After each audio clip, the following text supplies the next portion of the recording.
Hi friends, అందరికీ నమస్కారం.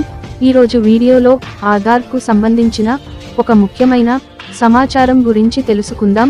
పూర్తి వివరాల్లోకి వెళ్లే ముందు ఇప్పటి వరకు మన ఛానల్ని సబ్స్క్రైబ్ చేసి ఉండనట్లయితే తప్పకుండా సబ్స్క్రైబ్ చేసి పక్కనే ఉన్న గంట సింబల్ని యాక్టివేట్ చేసుకోండి. ఓకే ఫ్రెండ్స్, లేట్ చేయకుండా వివరాల్లోకి వెళ్దాం. నేటి కాలంలో ఆధార్ కార్డ్ అత్యంత ముఖ్యమైన పత్రంగా మారింది. ఆధార్ కార్డ్ లేకుంటే చాలా ముఖ్యమైన పనులు నిలిచిపోవచ్చు. UIDAI ఆధార్ జారీ చేసే సంస్థ ఎప్పటికప్పుడు వినియోగదారులను ఆధార్ను అప్డేట్ చేయమని అడుగుతుంది.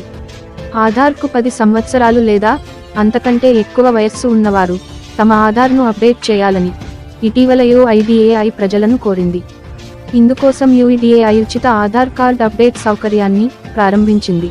Unique identification authority of India UIDAI Aadhaar కార్డును ఉచితంగా అప్డేట్ చేసుకునే సదుపాయాన్ని కల్పించింది. దీని గడువు అనేక సార్లు పొడిగిస్తూ వచ్చింది. గతంలో ఆధార్ను ఉచితంగా అప్డేట్ చేసుకునే గడువు మార్చి 14తో ముగిసింది. అయితే ఈ గడువును జూన్ 14, 2024 వరకు పొడిగించింది. జూన్ 14లోగా ఆన్లైన్లో ఆధార్ను అప్డేట్ చేస్తే ఎలాంటి రుసుము చెల్లించాల్సిన అవసరం లేదు. మీరు ఆధార్ కేంద్రాన్ని సందర్శించడం ద్వారా సమాచారాన్ని అప్డేట్ రుసుము చెల్లించాలి. ఆధార్ ఒక ముఖ్యమైన పత్రం. అటువంటి పరిస్థితిలో ఆధార్కు సంబంధించిన సమాచారాన్ని అప్డేట్ చేయడం అవసరం. లేకపోతే మీరు తరువాత సమస్యలను ఎదుర్కోవలసి ఉంటుంది. ఆధార్ను అప్డేట్ చేయమని పౌరులను ప్రోత్సహించడానికి UIDAI అనేక ఉచిత ఆధార్ అప్డేట్ల కోసం గడువును పొడిగించింది.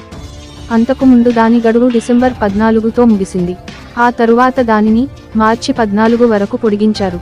ఇప్పుడు అది జూన్ 14, 2024 వరకు పొడిగిస్తూ నిర్ణయం తీసుకున్నారు. సాధారణంగా ఆధార్లో జనాభా వివరాలను అప్డేట్ చేయడానికి మీరు ₹50 వరకు రుసుము చెల్లించాలి. ఓకే ఫ్రెండ్స్, ఇలాంటి మరిన్ని సమాచారం కోసం మన ఛానల్ని సబ్స్క్రైబ్ చేసి పక్కన ఉన్న గంట సింబల్ని యాక్టివేట్ చేసుకోండి. ధన్యవాదములు.